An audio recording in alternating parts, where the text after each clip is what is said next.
আপনাদের স্বাগত জানাই আমি আমার কথা শুনবার জন্য। বাংলাদেশের অর্থনীতিতে যেন নতুন এক জাদুকরী আবহের সৃষ্টি হয়েছে।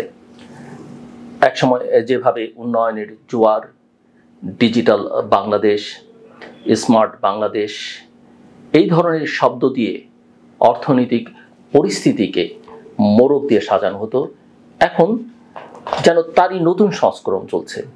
ইউনুস ম্যাজিক, নতুন বন্দোবস্ত, সংস্কার ইত্যাদি। সরকার পরিবর্তনের পরপরই কিছু গণমাধ্যম এমন এক বর্ণিল বাস্তবতা আঁকতে শুরু করেছে যেন এক ঝটকায় সব অর্থনৈতিক সংকটের সমাধান হয়ে গেছে। কিন্তু বাস্তবতা কি সত্যি এতটা রঙিন? স্বাধীনতার পর বাংলাদেশের অর্থনীতি বহু উত্থান পতনের মধ্য দিয়ে গেছে।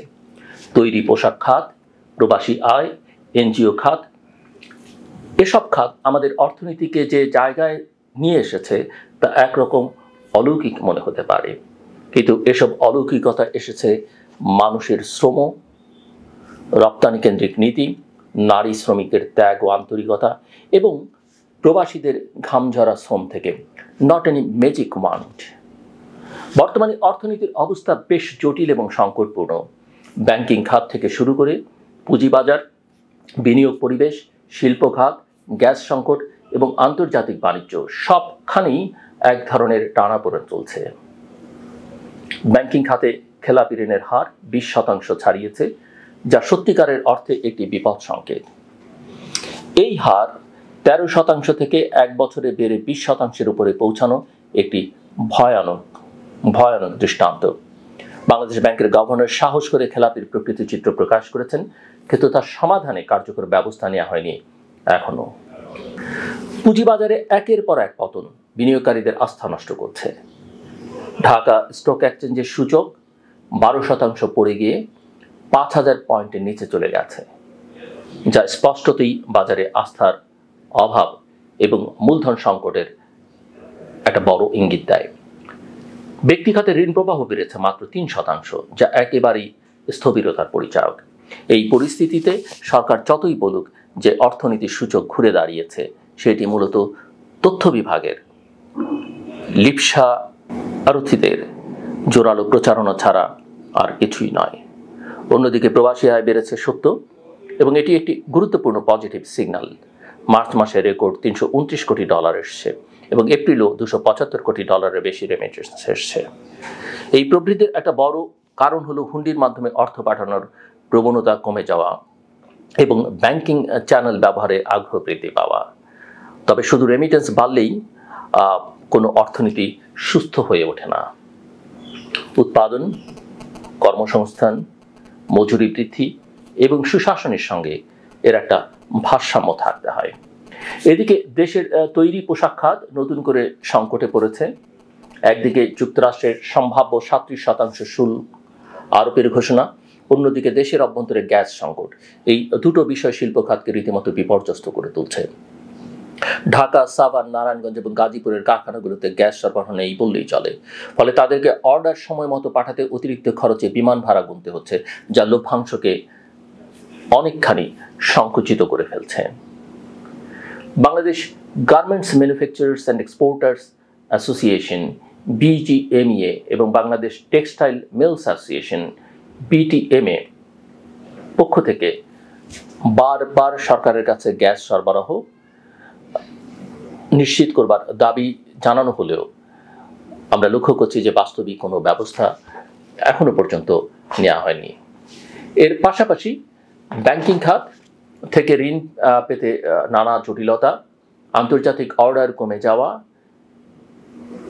কাঁচামালের দাম বৃদ্ধি এবং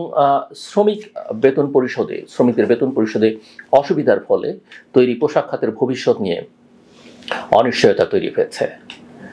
এই খাতের উপর দেশের রপ্তানির প্রায় 85% নির্ভর করে। যুক্তরাষ্ট্রের শুল্ক স্থগিত থাকলেও তা ভবিষ্যতে কার্যকর হলে বাংলাদেশের গার্মেন্টস রপ্তানি চরমভাবে ক্ষতিগ্রস্ত হবে। ডক্টর মোহাম্মদ ইউনুস এই বিষয়ে ট্রাম্পকে চিঠি দিয়ে কিছুটা কূটনৈতিক ভারসাম্য রক্ষা করেছেন ঠিকই, কিন্তু এটি দীর্ঘমেয়াদী সমাধান নয়। শিল্প খাতের জন্য শক্তিশালী জ্বালানি এবং ব্যাংক অবকাঠামো গড়ে না তুললে বড় ধরনের বিপর্যয় ঠেকানো যাবে না। তবে এক জায়গায় বাংলাদেশ ভালো করেছে, এলডিসি থেকে উত্তরণের পথে জাতিসংঘের 3টি সূচকই বাংলাদেশ উত্তীর্ণ হয়েছে। 2026 সালে চূড়ান্তভাবে এলডিসি তালিকা থেকে বেরিয়ে আসবে বাংলাদেশ। তবে মাথাপিছু আয় বাড়লেও মানব সম্পদ সূচকে সামান্য অবনতি হয়েছে, বিশেষ করে স্বাস্থ্য খাতে।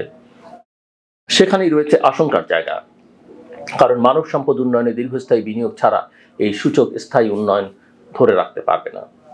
এদিকে অর্থনীতির উপর চাপ সৃষ্টি করছে বৈদেশিক বাণিজ্যের ঘাটতি, জ্বালানি সংকট, গ্যাস সরবরাহের বিপর্যয় এবং ডলারের বাজার অস্থিরতা।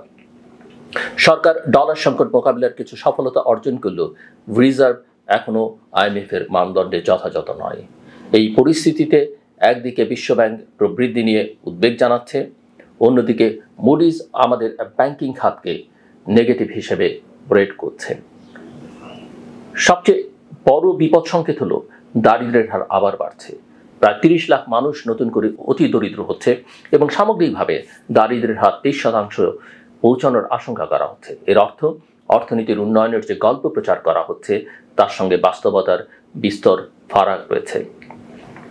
এই পরিপ্রেক্ষিতে ইউনুস ম্যাজিক এই কথাটি রাজনৈতিক এবং গণমাধ্যম প্রপাগান্ডার এক নিদর্শন। ডক্টর মোহাম্মদ ইউনুসের মতো একজন ব্যক্তি শান্তি প্রতিষ্ঠায় ভূমিকা রাখতে পারেন, কিন্তু তার নামের সঙ্গে যদি বাস্তবতা বিবর্জিত ম্যাজিক শব্দটি জুড়ে দিয়ে দেশে এক অলৌকিক উন্নয়নের আবহ তৈরি করা হয়, তা হবে সত্য এবং পরিসংখ্যানের সঙ্গে প্রতারণা। অর্থনীতিতে ম্যাজিক বলে কিছু নেই, আছে শ্রম, সুশাসন, পরিকল্পনা এবং বাস্তবায়নের ধারাবাহিকতা।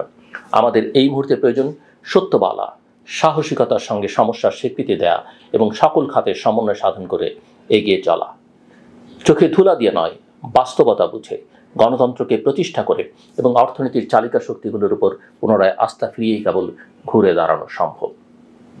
বাংলাদেশের জন্য সামনের সময় সহজ নয়, কিন্তু ম্যাজিক দিয়ে নয়, সঠিক নীতি নির্ধারণ, বাস্তবমুখী পরিকল্পনা ও শ্রমিক কৃষকের কল্যাণ কেন্দ্রিক অর্থনৈতিক দর্শনই পারে এই সংকট মোকাবেলা করে সামনে এগিয়ে নিতে। এই সত্যকে স্বীকার করাই এখন সবচেয়ে জরুরি। আমরা আশা করব নীতি নির্ধারকরা এই জরুরি কাজটা করবেন।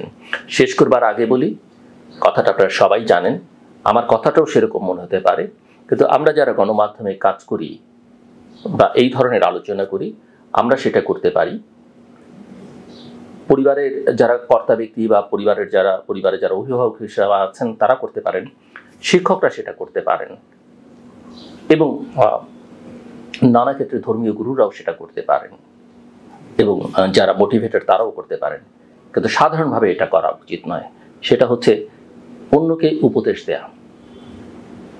আমাদের মধ্যে একটা সহজাত প্রবৃত্তি বা প্রবণতা আছে, সুযোগ পেলেই আমরা অন্যকে উপদেশ দিই।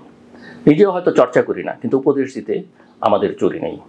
এই উপদেশ দেওয়াটা, যে কাউকে দেখলে পরিচিত জন, বন্ধু বান্ধব, আত্মীয় স্বজন কারোর সঙ্গে দেখা হলেই নানা রকমের ছোট বড় উপদেশ দেয়া, এটা একটা বাজে প্রবণতা।